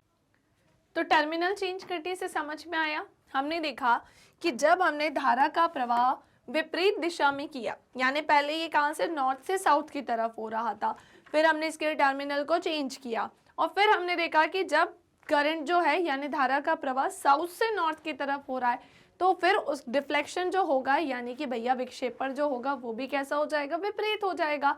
ओके, सो उत्तर से दक्षिण की ओर प्रवाहित हो रही है अगर विद्युत धारा, तो दिक्सूचक का उत्तर ध्रुव पूर्व की ओर क्या हो जाएगा, विक्षेपित हो जाएगा। उत्तर ध्रुव जो है वो पूर्व की ओर विक्षेपित हो जाएगा। और चित्र 12.5 बी में दर्शाए अनुसार परिपथ में जुड़े सेलों के संयोजनों को प्रतिस्थापित कीजिए, डिस्प्लेस कीजिए, और इसके परिणाम स्वरूप तांबे के तार में विद्युत धारा के प्रवाह की दिशा में परिवर्तन होगा। अर्थात विद्युत धारा के प्रवाह की दिशा दक्षिण से उत्तर की ओर हो जाएगी। कहां से ओर हो जाएगी, दक्षिण से उत्तर की ओर हो जाएगी। पूर्व पश्चिम उत्तर दक्षिण, सो ये दक्षिण से किसकी ओर हो जाएगी, उत्तर की ओर हो जाएगी। दिक्सूची के विक्षेप है ना, दिक्सूची के विक्षेप कहाँ गया, हाँ, जब डायरेक्शन दक्षिण से उत्तर की ओर होगी तो दिक्सूची के विक्षेप की दिशा में परिवर्तन का प्रेक्षण कीजिए। आप ये देखेंगे कि अब सुई विपरीत दिशा में अर्थात पश्चिम दिशा में विक्षेपित होगी। इसका मतलब ये हुआ कि विद्युत द्वारा उत्पन्न चुंबकीय क्षेत्र की दिशा उत्क्रमित हो गई है, इन्वर्स हो गई है, उल्टी हो गई है, ऑपोजिट हो गई है। ओके, चलिए भाई, तो यहाँ तक किसी को कोई कंफ्यूजन? सो किसी विद्युत धारावाही चालक के कारण चुंबकीय क्षेत्र हमने पढ़ा। अब हम क्या करेंगे, सीधे चालक से विद्युत धारा प्रवाहित होने के कारण चुंबकीय क्षेत्र को डिस्कस करेंगे। स्ट्रेट कंडक्टर से बेसिकली हम इसे डिस्कस करने जा रहे हैं कि जो करंट फ्लो होगा सो उसका मैग्नेटिक फील्ड कैसा होगा, चुंबकीय प्रभाव कैसा होगा। तो सुनो, किसी कंडक्टर से विद्युत धारा प्रवाहित होने पर उत्पन्न चुंबकीय क्षेत्र का पैटर्न कैसा होता है, क्या ये पैटर्न चालक की आकृति पर निर्भर करता है, इसकी जांच हम एक एक्टिविटी से करेंगे। ओके, सीधे चालक वाला तो अभी हमने नहीं पढ़ा है कि एक स्ट्रेट लाइन में अगर हम करंट को फ्लो कराते हैं सो क्या होगा। पहले हम किसी विद्युत धारावाही सीधे चालक के चारों चुंबकीय क्षेत्र पैटर्न पर क्या करते हैं, विचार करते हैं, जिसके लिए अगेन मैं एक छोटू सी एक्टिविटी की क्या लेने वाली हूँ बेटा, सहायता लेने वाली हूँ। सो भैया एक 12 वोल्ट की बैटरी, एक परिवर्ती प्रतिरोध बेसिकली धारा नियंत्रक जिसे हम बोलते हैं, 0 से 5 एम्पियर परिसर का एक एमीटर लेना है और एक प्लग कुंजी और एक लंबा मोटा सीधा तांबे का तार लीजिए। अब हमसे क्या बोला जा रहा है बच्चे, सो हमसे बोला जा रहा है कि एक आयताकार कार्डबोर्ड का टुकड़ा लेकर उसके बीचों बीच कार्डबोर्ड के तल के अभिलंबवत इस मोटे तार को क्या कर दीजिए, प्रविष्ट कराइए। और यह सावधानी रखिए कि कार्डबोर्ड तार में स्थिर रहे, ऊपर नीचे हिले डुले नहीं। आपको इस चीज का ध्यान रखना है, जैसा कि आप यहाँ पर देख ही सक रहे होंगे। अब क्या हो रहा है कि चित्र 12.61 की अगर मैं बात करती हूँ, ए की अगर बात करती हूँ, तो इसमें दर्शानुसार तांबे के तार को ऊर्ध्वाधरतः बिंदु x तथा y के बीच श्रेणी क्रम में, x और y के बीच में श्रेणी क्रम में बैटरी, एमीटर, धारा नियंत्रक और प्लग कुंजी से सभी से क्या कर दीजिए, कंबाइन। सो धारा नियंत्रक, परिवर्ती प्रतिरोध, यहाँ पर आपका बैटरी है, एमीटर है, कुंजी है, सबके साथ, और ये बड़ा सा क्या है, कार्डबोर्ड है। और हमने यहाँ पर क्या किया, एक दिक्सूची, अभी आगे बोलेंगे वो आपको यहाँ पे रखने के लिए है ना, फिर उसके डिस्टेंस को बढ़ाने के लिए बोला जाएगा अभी, ठीक है। तो अभी जो करने को बोला था वो हमने कर दिया। अब क्या बोल रहे हैं कि तार के चारों ओर कार्डबोर्ड पर कुछ लोह चूर्ण एक समान रूप से छितराइए, है ना। लोह चूर्ण, अभी हमने ये वाला एक्सपेरिमेंट किया था कि लोहे के चूर्ण को हमें यहाँ पर छितराना है, और इसके लिए आप एक नमक चित्रावक का भी उपयोग कर सकते हैं। धारा नियंत्रक के परिवर्तक को किसी एक नियत स्थिति पर रखिए तथा एमीटर में विद्युत धारा का पाठ्यांक नोट कीजिए। कुंजी लगाकर परिपथ बंद कीजिए ताकि तांबे के तार से विद्युत धारा प्रवाहित हो, और यह सुनिश्चित कीजिए कि बिंदुओं x तथा y के बीच में लगा तांबे का तार ऊर्ध्वाधरता कैसा हो बच्चे, सीधा हो। कार्डबोर्ड को हल्के से कुछ बार थपथपाइए। लोह चूर्ण के पैटर्न का परीक्षण कीजिए। आप ये देखेंगे कि लोह चूर्ण जो होगा ना वो समरेखित होकर तार के चारों संकेंद्री वृत्तों के रूप में व्यवस्थित होकर एक सर्कुलर पैटर्न में क्या हो जाएगा, अरेंज हो जाएगा। अगर हम ऐसा करते हैं ना बेटा, पहली बात तो ये लोहे का चूर्ण इसके चारों तरफ डालने पर हम देखते हैं कि वो इस पैटर्न में क्या हो गया है, अरेंज हो गया है। लोहे का चूर्ण का अभी एग्जाम्पल हमने जस्ट थोड़ी देर पहले देखा, अभी पढ़ाया मैंने तुम्हें। तो हमने वहाँ क्या देखा था कि एक मैग्नेटिक फील्ड लाइन्स हमें वहाँ पर बहुत सारी दिखाई दे रही थी, यहाँ पर भी दिखाई दे रही हैं, लेकिन हमें किस फॉर्म में दिखाई दे रही हैं, वृत्तीय पैटर्न में, सर्कुलर पैटर्न में ये क्या है, अरेंज है, या फिर हम इसे संकेंद्रित वृत्त भी बोल सकते हैं, जिसके फॉर्म में ये क्या हमें होंगे, अरेंज दिखाई देंगी। अब बात यह है कि सुनो सुनो सुनो, वेरी इंपॉर्टेंट पॉइंट, कि भाई अगर करंट का, पहली बात तो ये बैटरी का positive terminal, negative terminal, current क्या होगा यहाँ से बेटा ऐसे नीचे के डायरेक्शन में फ्लो होगा। अगर ये नीचे के डायरेक्शन में फ्लो होगा ना, सो मैग्नेटिक फील्ड लाइंस तुम्हें यहाँ पर प्रोड्यूस होती हुई क्या देंगी बेटा, दिखाई देंगी। मैग्नेटिक फील्ड लाइंस तुम्हें यहाँ पर प्रोड्यूस होती हुई दिखाई देंगी। अब मेरी बात को ध्यान से सुनो कि इनका पैटर्न क्या हो सकता है। सो हमने देखा कि अगर करंट बाई एक्स से वाई की तरफ आ रहा है, मतलब ऊपर से नीचे की तरफ है, सो हमने जाना कि भैया इसकी जो लाइंस है ना वो कुछ इस डायरेक्शन में, इस पैटर्न में दिखाई देंगी, ठीक है ना। अगर करंट नीचे है सो पैटर्न ऐसा होगा। चलो हमें ये बात समझ में आ गई और दिक् सूचक जो है वो यहाँ पर रखी है। चलो भाई इतना हमने जान लिया। ये संकेंद्रीय वृत्त क्या निरूपित करते हैं, सो ये चुंबकीय क्षेत्र रेखाओं को बता रहे हैं। और इस प्रकार उत्पन्न चुंबकीय क्षेत्र की दिशा कैसे ज्ञात करें, सो वृत्त के किसी बिंदु पर आपको दिक् सूची रखना है, यानी कि क्या रखना है भैया, कंपास नीडल रखनी है और उस सुई की दिशा का प्रेक्षण कीजिए, टेस्ट कीजिए। तो दिक् सूची का उत्तर ध्रुव बिंदु विद्युत धारा द्वारा उत्पन्न चुंबकीय क्षेत्र रेखा की दिशा को बताता है और इस दिशा को तीर के द्वारा दर्शाइए। यदि सीधे तार में प्रवाहित विद्युत धारा की दिशा को उल्टा किया जाता है तो क्या चुंबकीय क्षेत्र रेखाओं की दिशा भी उल्टी हो जाएगी, निश्चित तौर पर हो जाएगी। अभी हमने देखा कि करंट जब ऊपर से नीचे की तरफ आ रहा था तो चुंबकीय क्षेत्र की रेखाएं हमने देखा कैसी दिखाई दे रही थी, कुछ इस तरह से, है ना, इस डायरेक्शन में थी। लेकिन अगर करंट हम टर्मिनल को चेंज करते हैं तो करंट की डायरेक्शन चेंज होगी। सो करंट ऐसे फ्लो होना स्टार्ट होगा तो फिर इसकी डायरेक्शन कैसी हो जाएगी, तो वो भी चेंज हो जाएगी। ओके, तो उसमें भी परिवर्तन देखने को मिलेगा। तो यदि सीधे तार में प्रवाहित विद्युत धारा की दिशा को उत्क्रमित किया जाए तो क्या चुंबकीय क्षेत्र रेखाओं की दिशा में भी उत्क्रमित हो जाएगी, डेफिनेटली होगी, निश्चित तौर पर होगी। ओके, सो यदि तांबे के तार में प्रवाहित विद्युत धारा के परिमाण को परिवर्तित कर दे तो किसी दिए गए बिंदु पर रखे दिक्सूची के विक्षेपण पर क्या प्रभाव होगा। तो भैया अब बहुत इंपॉर्टेंट चीज बोली है कि अगर हम इसके मैग्नीट्यूड को ही चेंज कर दें तो डिफ्लेक्शन में कोई चेंज होगा क्या, तो इसे देखने के लिए विद्युत धारा को परिवर्तित कीजिए और हम पाते हैं कि सुई के विक्षेपण में परिवर्तन होगा। वास्तव में जब विद्युत धारा के परिमाण में वृद्धि होती है, यानी कि जब करंट बहुत ज्यादा होगा ना, तो डिफ्लेक्शन भी बहुत ज्यादा होगा। ये क्वेश्चन तुम्हारी एमसीक्यूज में पूछा जाता है ना। अगर तुम करंट का थोड़ा सा भी मैग्नीट्यूड चेंज करते हो, घटाते हो, बढ़ाते हो, बहुत बढ़ाते हो, सो हमेशा ध्यान रखना डिफ्लेक्शन में भी चेंज आएगा। इससे ये निर्दिष्ट होता है कि जैसे जैसे तार में प्रवाहित विद्युत धारा के परिमाण में वृद्धि होती है, सो किसी दिए गए बिंदु पर चुंबकीय क्षेत्र के परिमाण में भी क्या होगी बच्चे, वृद्धि होगी। और यदि तांबे के तार में प्रवाहित विद्युत धारा तो वही रहती है, मान लेते हैं कि करंट वही फ्लो हो रहा है लेकिन दिक्सूची तांबे के तार से दूर चला जाता है, तब दिक्सूची के विक्षेपण पर क्या प्रभाव पड़ेगा, डेफिनेटली बेटा यहाँ पर प्रभाव पड़ेगा, बल्कि डिफ्लेक्शन थोड़ा सा कम होगा। जैसे जैसे डिस्टेंस बढ़ती जाएगी उस तांबे के तार से दिक्सूची की यानी कंपास नीडल की, सो डिफ्लेक्शन भी डिक्रीज होता जाएगा। इसे देखने के लिए हम दिक्सूची को चालक तार से दूर स्थित किसी बिंदु Q पर रख देते हैं। मेरी बात सुनो, इसे हमने कहाँ रखा है, पहले ये कहाँ पर था, ये जो दिक्सूची थी P पॉइंट पर थी। सो हमने देखा कि जैसे ही करंट फ्लो हुआ ऊपर से नीचे की तरफ, है ना, नॉर्थ से साउथ की तरफ, सो हमने देखा कि हमें मैग्नेटिक फील्ड कुछ इस डायरेक्शन में दिखाई दी। अब हमने क्या देखा, जैसे ही करंट ज्यादा होगा सो दिक्सूची में डिफ्लेक्शन भी कैसा होगा, ज्यादा होगा। मान लेते हैं कि ये कम होगा सो डिफ्लेक्शन भी कैसा होगा बेटा, कम होगा। अब मान लेते हैं कि हम इस दिक्सूची की डिस्टेंस मतलब थोड़ा सा इंक्रीज करते हैं, इसका मतलब कि इसको हम Q पॉइंट पर रख देते हैं इस तांबे के तार से थोड़ा सा दूर, तो मैम डिफ्लेक्शन वैसा ही होगा क्या, अब नहीं, अब वैसा डिफ्लेक्शन नहीं होगा बल्कि थोड़ा सा कम होगा।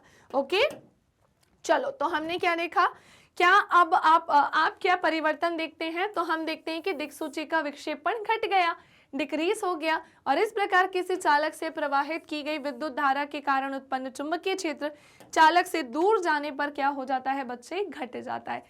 चित्र 12.6 से ये देखा जा सकता है कि जैसे जैसे धारावाही सीधे चालक तार से दूर हटे जाते हैं उसके चारों ओर उत्पन्न चुंबकीय क्षेत्र को निरूपित करने वाले संकेंद्रीय वृत्तों का साइज भी कैसा होता जाता है, इंक्रीज होता जाता है, यानी कि बेटा बढ़ता जाता है। ओके, समझ पाए कि नहीं समझ पाए इतना, चलो सो मैं उम्मीद करती हूँ कि ये पॉइंट तुम्हें क्लियर हो गया होगा, ये पॉइंट तुम्हें समझ में आ गया होगा। तो सारे बच्चे जल्दी से अभी लाइक कर दें, शेयर कर दें जिन्होंने भी अभी तक नहीं किया है, और इन केस यहाँ तक के किसी भी पॉइंट पे कोई डाउट हो तो वो भी पूछ लीजिए। ओके, चलो भाई, अब बात क्या है, सब हमें राइट हैंड थंब रूल पढ़ना है। पहली बात तो ये राइट हैंड थंब रूल किसने दिया, मैक्सवेल ने दिया। सो नाउ अब हम पढ़ने वाले हैं मैक्सवेल का राइट हैंड थंब रूल। किसी विद्युत धारावाही चालक से संबद्ध चुंबकीय क्षेत्र की दिशा को ज्ञात करने के लिए एक सुगम उपाय नीचे दिया गया है, ये साइड में। अब मैं आपको सिंपली अपनी लैंग्वेज, अपनी भाषा में समझाती हूँ, जिसके लिए मुझे एक छोटू सी क्या बनानी पड़ेगी बच्चे, क्लॉक बनानी पड़ेगी। तो सुनो, मैंने एक क्लॉक यहाँ पर बना रही हूँ, और ये 12, 6, 9, 3, 1, 2, 4, 5, 7, 8, 10, 11, ठीक है। एंड देन हमने क्या देखा कि भाई 12 पे इसका काटा जाएगा, मान लेते हैं। अच्छा रुको, पहले मैं इसे कॉपी कर लेती हूँ, फिर 12 पे काटा या दूसरी चीज़ पे काटा रखवाएंगे, सीधा उल्टा सब देखेंगे।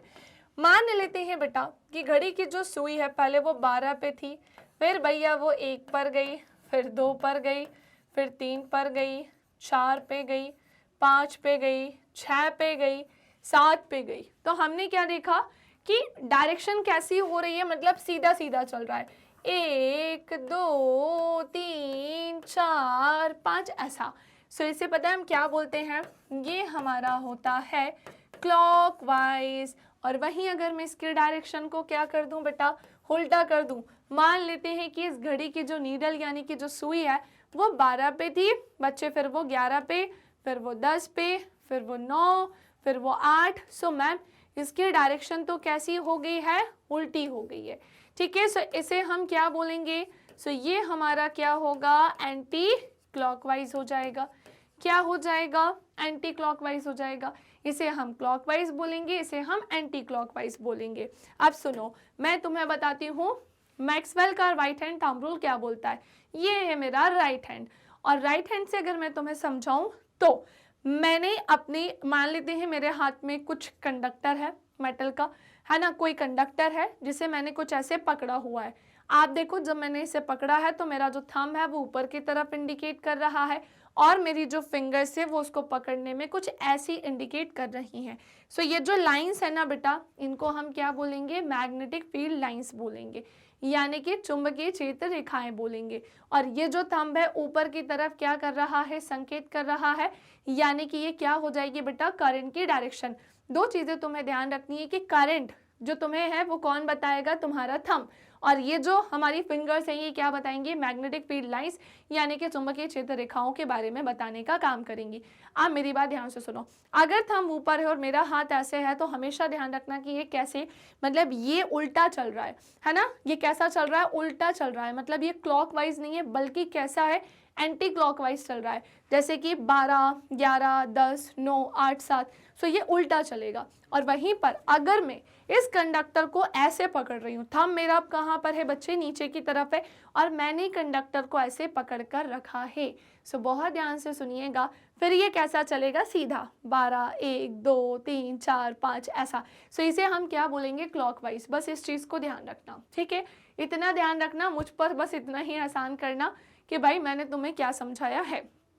कल्पना कीजिए कि आप अपने दाहिने हाथ में विद्युत धारावाही चालक को इस तरह से पकड़े, इस प्रकार से पकड़े हुए हैं कि आपका जो अंगूठा है वो इलेक्ट्रिक करंट की डायरेक्शन की ओर क्या कर रहा है, इंडिकेट कर रहा है। तो आपकी उंगलियां जो है वो चालक के चारों ओर चुंबकीय क्षेत्र की क्षेत्र रेखाओं की दिशा में क्या करेंगी, लिपटी होंगी। जैसा कि आपको चित्र 12.7 में दर्शाया गया है, वही चीज़ यहाँ पर तुम्हें शो हो रही है जो जस्ट मैंने बताई कि अगर तुम्हारा थंब नीचे है और करंट ऐसे चला है, मतलब तुमने कंडक्टर को ऐसे पकड़ा है, तो समझ जाना कि करंट की डायरेक्शन नीचे ही होगी। और ये तुम्हारी क्या है बेटा, चुंबकीय क्षेत्र है, और फिंगर्स चुंबकीय क्षेत्र रेखाओं को बता रही हैं। इसे हम मैक्सवेल का कॉर्कस्क्रू नियम के नाम से भी जानते हैं। कॉर्कस्क्रू समझते हो ना, जो कॉर्कस्क्रू होता है उसका साइड वाला जो घुमावदार वाला सेक्शन होता है वो बेसिकली चुंबकीय क्षेत्र को बताने का काम करता है, और अंदर वाला वो जो पूरा सेक्शन होता है लंबा सा, वो क्या बताता है, डायरेक्शन बताता है।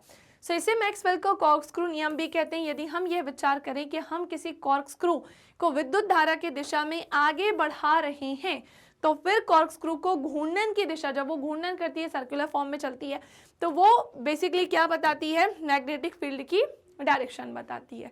That's it. एक छोटू सा एग्जाम्पल यहाँ आप सभी के सामने है, चलिए हम इसे सॉल्व करते हैं।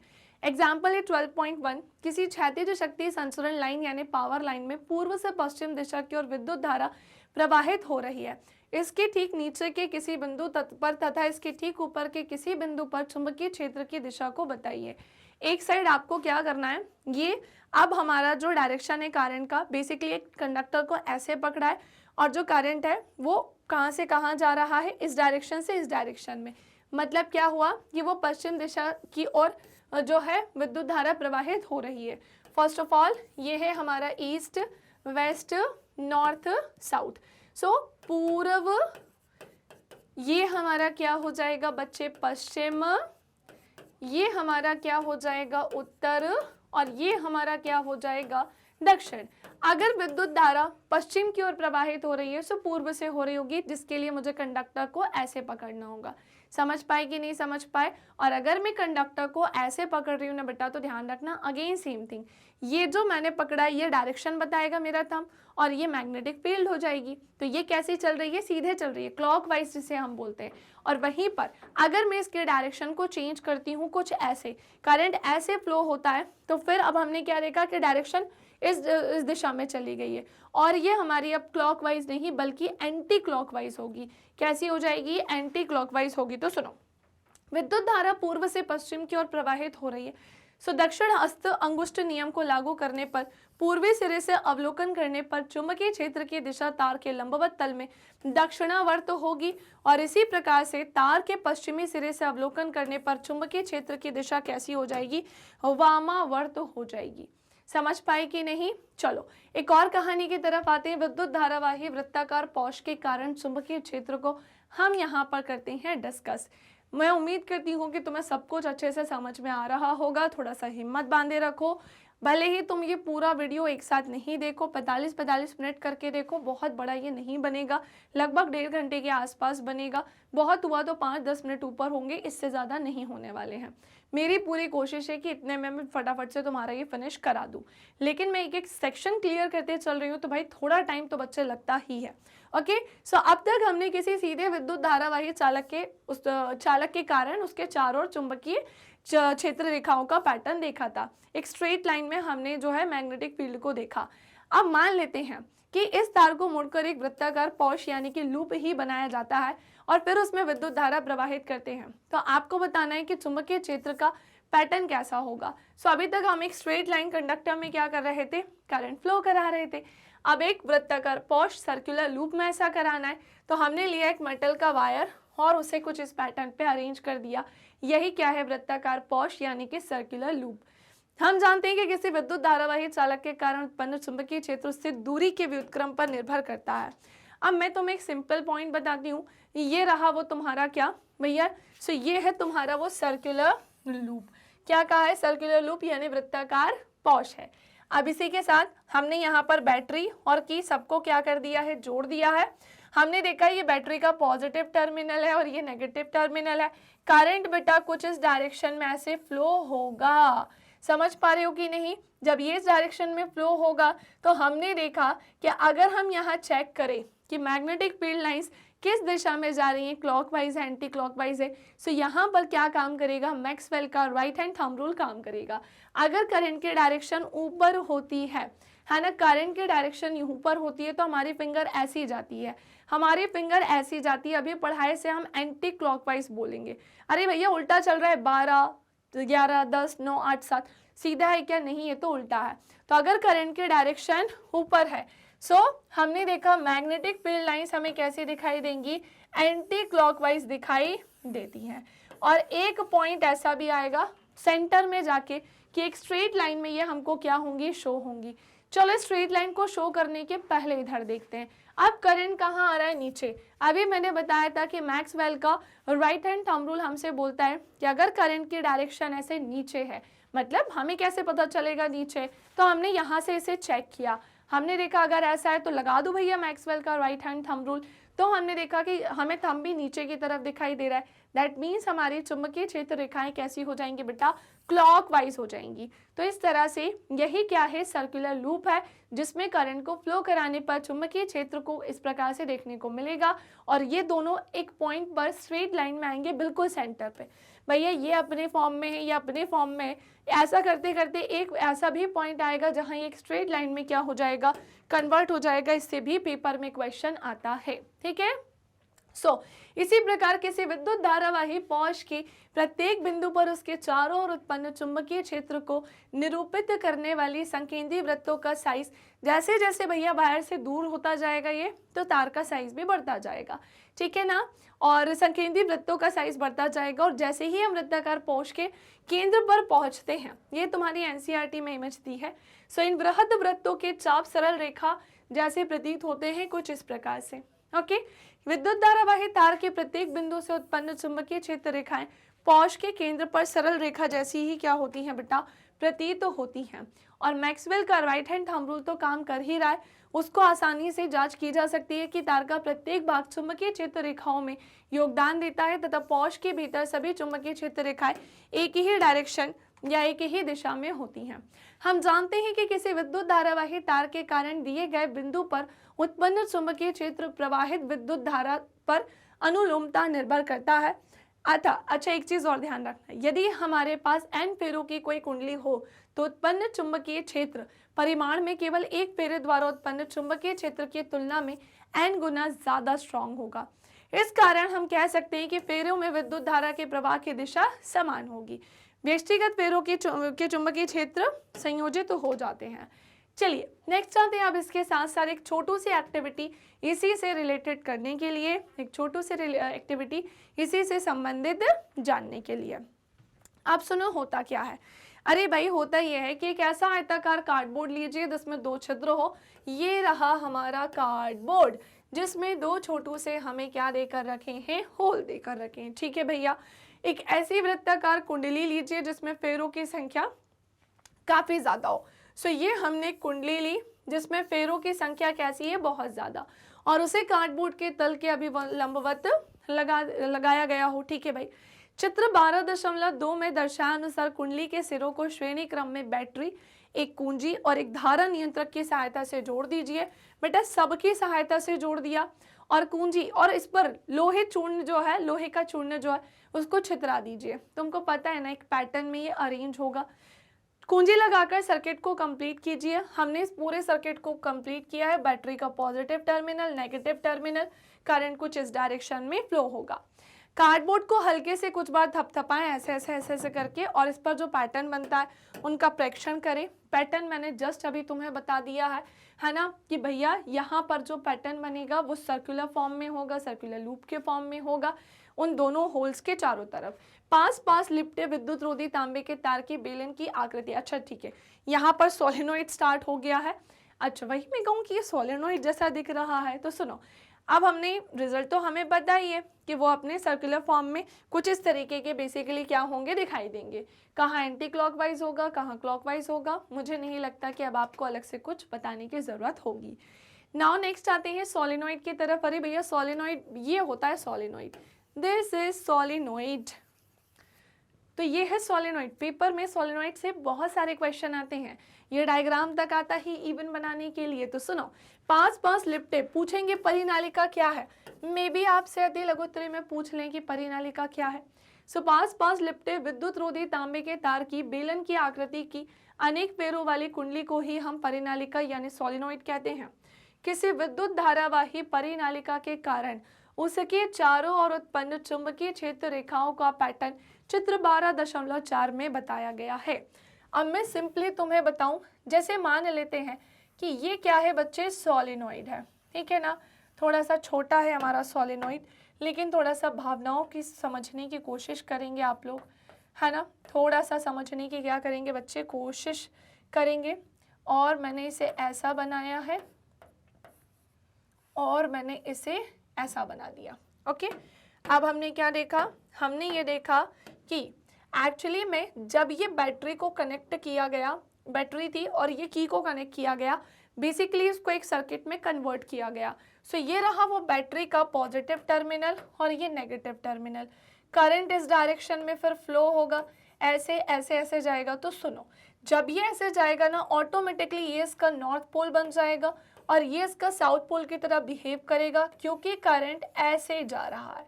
समझ पा रहे हो? ये ऐसे होगा, फिर ये ऐसे आएगा, ऐसे होगा, और फिर ये ऐसे आएगा, ऐसे होगा। मेरे पास यहाँ थोड़ी सी कम जगह है, लेकिन यहाँ प्रॉपर जगह। आप देखो, ये कभी भी एक दूसरे को इंटरसेक्ट नहीं करेंगे और इस प्रकार इस पैटर्न में ये अरेंज होंगे। या फिर आप देख सकते हो, अभी थोड़ी देर पहले भी हमने जाना था कि भाई एक दूसरे को इंटरसेक्ट इसकी रेखाएं नहीं कर सकती, अदरवाइज वो डिफरेंट दो डायरेक्शन देंगी, जो कि संभव ही नहीं है। ओके, सो इस चुंबकीय क्षेत्र के पैटर्न की तुलना जो इमेज 12.4 थी ना, उसमें दर्शाए गए क्षण चुंबक के चुंबकीय क्षेत्र रेखाओं के पैटर्न से कीजिए। आप देखोगे कि एक अलग ही पैटर्न दिखाई देगा मैग्नेटिक फील्ड्स का। क्या ये एक जैसी प्रतीत होती हैं? हाँ जी, बिल्कुल। और वास्तव में परिनालिका का एक सिरा उत्तर ध्रुव और दूसरा सिरा दक्षिण ध्रुव की भांति ऑटोमेटिकली बिहेव करने लगता है। परिनालिका के भीतर चुंबकीय क्षेत्र रेखाएं समांतर सरल रेखाओं की भांति होती हैं, यानी कि मैग्नेटिक फील्ड लाइंस जो होती है ना बेटा, वो पैरेलली अंदर की साइड कैसी होती हैं, बिहेव करती हैं। और ये निर्दिष्ट करता है कि किसी सोलेनोइड के भीतर सभी बिंदुओं पर चुंबकीय क्षेत्र कैसा है, समान है। परिनालिका के भीतर एक समान चुंबकीय क्षेत्र जो है वो होता है। और एक और चीज का ध्यान रखना, अगर मैं इसके अंदर नर्म लोहे का यूज करती हूँ, परिनालिका के भीतर उत्पन्न प्रबल चुंबकीय क्षेत्र का उपयोग किसी चुंबकीय पदार्थ जैसे नर्म लोहे को परिनालिका के भीतर रखकर चुंबक बनाने में किया जाता है। सो ध्यान से सुनो, इस प्रकार बनी मैग्नेट को ही हम क्या बोलते हैं? इलेक्ट्रिक मैग्नेट, यानी कि विद्युत चुंबक बोलते हैं। ठीक है, क्या बोलते हैं? इलेक्ट्रिक मैग्नेट यानी विद्युत चुंबक बोलते हैं। नेक्स्ट आते हैं चुंबकीय क्षेत्र में किसी विद्युत धारावाही चालक पर बल, जिसके लिए अब मैं तुम्हें पढ़ाने जा रही हूँ फ्लेमिंग का लेफ्ट हैंड रूल, है ना। नाउ अब हम पढ़ेंगे फ्लेमिंग्स लेफ्ट हैंड रूल, और उसके लिए सबसे पहले हमें समझना होगा थोड़ी सी कहानी। हमने ये सीखा है कि किसी चालक में प्रवाहित विद्युत धारा जो है वो चुंबकीय क्षेत्र उत्पन्न करती है, हमें ये बहुत अच्छे से पता है। इस प्रकार उत्पन्न चुंबकीय क्षेत्र इस चालक के निकट रखे किसी चुंबक पर कोई बल आरोपित करता है। फ्रांसीसी वैज्ञानिकों जैसे आंद्रे मेरी एम्पियर ने ये विचार प्रस्तुत किया कि चुंबक को भी विद्युत धारावाही चालक पर परिमाण में समान परंतु दिशा में विपरीत बल आरोपित करना चाहिए। डायरेक्शन में ऑपोजिट फोर्स जो है वो लगाना चाहिए। किसी विद्युत धारावाही चालक पर चुंबकीय क्षेत्र के कारण लगने वाले बल को चलो हम एक एक्टिविटी की सहायता से ही समझ लेते हैं। ये एक्टिविटी बेटा आपकी बहुत ही ज़्यादा हेल्प करेगी, बहुत मतलब बहुत ज़्यादा। कैसे करेगी तो सुनो, कैसे करेगी तो सुनो। क्या होता है ना बेटा, सुनो। तो अब हम एक छोटी सी एक्टिविटी करते हैं और इसे फटाफट से समझते हैं। जो ये रही एक्टिविटी आपके सामने, एक्टिविटी 12.7। करना कुछ नहीं है, एल्यूमिनियम के छड़ एक छोटी एल्यूमिनियम की एक छोटी छड़ लेना है और 12.12 में दर्शाए अनुसार इस छड़ को दो संयोजक तारों के द्वारा किसी स्टैंड में क्षैतिजतः लटकाना है। तो हमने क्या देखा, ये रहा वो स्टैंड और ये रही क्या, यहाँ पर हमारे सामने क्या है, एक छोटी सी छड़ है और ये क्या है, नाल चुंबक है। अभी वो बोलेंगे आपको एक प्रबल नाल चुंबक इस प्रकार से व्यवस्थित कीजिए कि छड़, मैं आपको मेरी लैंग्वेज में समझाती हूँ। ये स्टैंड है हमारे पास, ये वायर से क्या लटका हुआ है, एक छड़ चुंबक, और इसके सामने क्या है, नाल चुंबक। छड़ चुंबक को ऐसे लटकाना है कि वो नाल चुंबक के बीचों बीच हो। ठीक है भाई, हमने इस चीज को समझ लिया। अब हम इसे सारी चीज़ों से कनेक्ट करेंगे, बैटरी से कनेक्ट करेंगे, की से कनेक्ट करेंगे। हर एक चीज़ से कनेक्ट करने के बाद आप एक चीज़ नोटिस करोगे कि जब हमारी की को हम कनेक्ट करते हैं और करंट को फ्लो कराते हैं, सबसे पहली चीज़ की बैटरी का पॉजिटिव टर्मिनल यहाँ पर है, नेगेटिव टर्मिनल यहाँ पर है, यानी करंट ऐसे कुछ फ्लो होगा, ऐसे फ्लो होगा और फिर इस छड़ चुंबक तक जाएगा। अब बात आ रही है, ये इसका ए पॉइंट है, ये बी पॉइंट है। तो करंट कहाँ से कहाँ जा रहा है, बी पॉइंट से ए की तरफ आ रहा है। कहाँ से कहाँ, बी पॉइंट से ए की तरफ आ रहा है। तो हमने क्या देखा कि जब करंट बी से ए पॉइंट की तरफ आएगा तो फिर हमें कुछ यहाँ देखने को मिलेगा। क्या, बिल्कुल देखने को मिलेगा। ये जो छड़ चुंबक है ना, वो इस डायरेक्शन में थोड़ा सा विस्थापित हो जाएगी। अगर करंट ज्यादा होगा तो ज्यादा विस्थापित होगी, लेकिन विस्थापन किस दिशा में होगा, इस दिशा में। नाउ अब हम इसमें थोड़ा सा चेंज करते हैं। बैटरी के जो टर्मिनल्स थे वो पॉजिटिव नेगेटिव, अब हम उनकी डायरेक्शन चेंज करते हैं।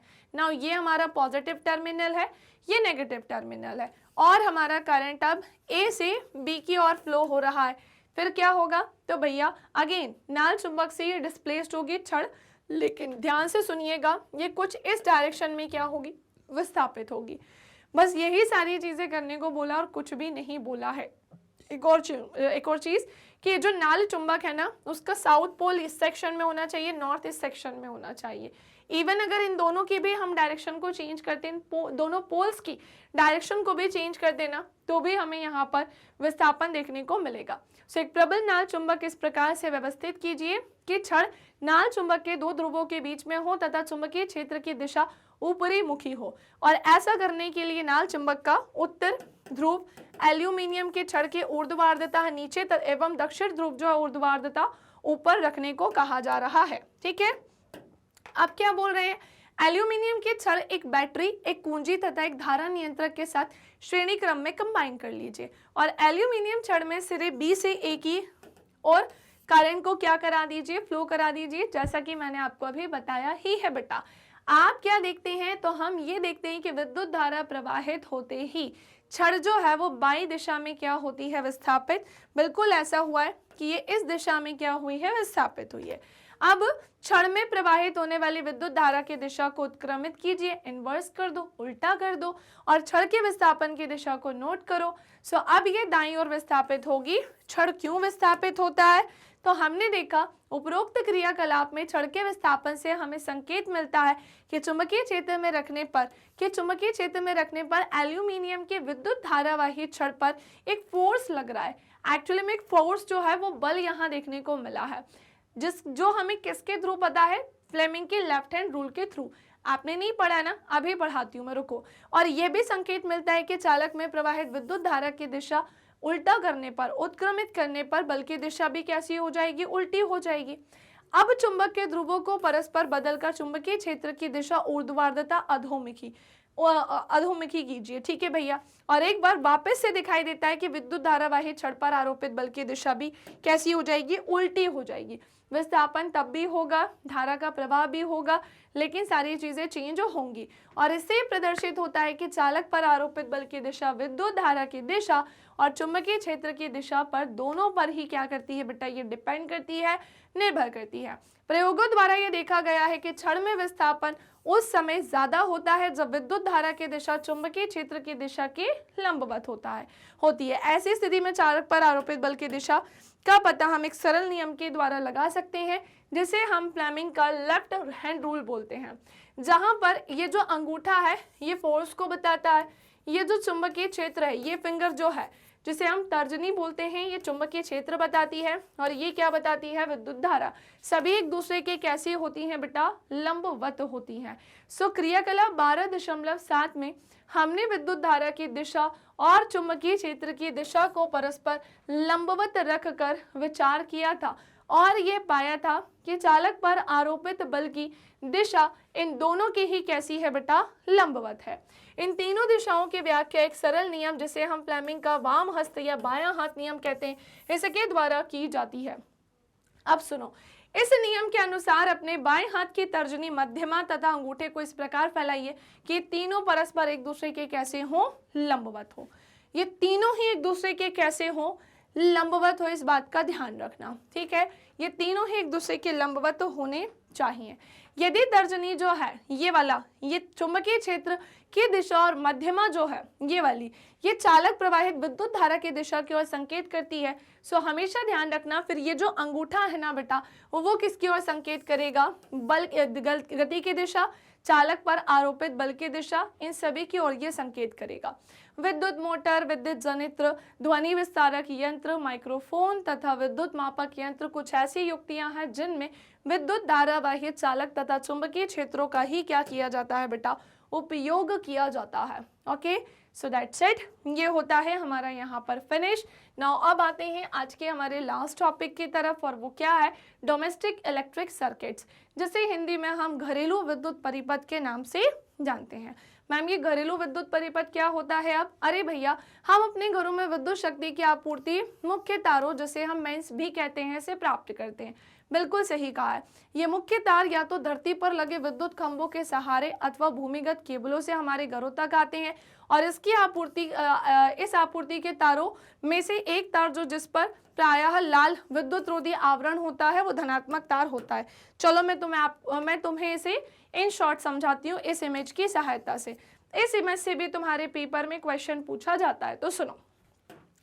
होता क्या है ना बेटा, पहली बात तो कौन सी चीज क्या है, पहली बात तो 3 इंपॉर्टेंट वायर होते हैं। ये विद्युन्मय तार जो होता है ना, ये पॉजिटिव वायर होता है और ये नेगेटिव वायर होता है। पॉजिटिव वायर कैसा होता है? पहली बात तो इस विद्युत प्रदाय बोर्ड का जो फ्यूज है उससे होता हुआ जाता है, फिर ये किससे, विद्युत मापी मीटर से होता हुआ जाता है, और फिर ये डिस्ट्रीब्यूशन बॉक्स जो डिस्ट्रीब्यूट करता है उससे होता हुआ जाता है, और फिर क्या करेगा भाई, हमारे घरों में जो सॉकेट्स लगे होते हैं उनसे क्या होता है, इस प्रकार से, इस तरह से अटैच होता है, कनेक्ट होता है। एक होता है न्यूट्रल वायर, जो कि ब्लैक कलर का होता है, सेम वो भी इन्हीं सारी चीज़ों से होकर जाता है, डिस्ट्रीब्यूशन बॉक्स से होकर जाता है, और सभी सॉकेट से कैसा होता है, कनेक्ट होता है। कभी भी रेड वायर ब्लैक वायर से कनेक्ट अगर होते हैं, वैसे नहीं होना चाहिए, अगर होते हैं तो भैया शॉर्ट सर्किट भी हो सकता है, इस बात का ध्यान रखना।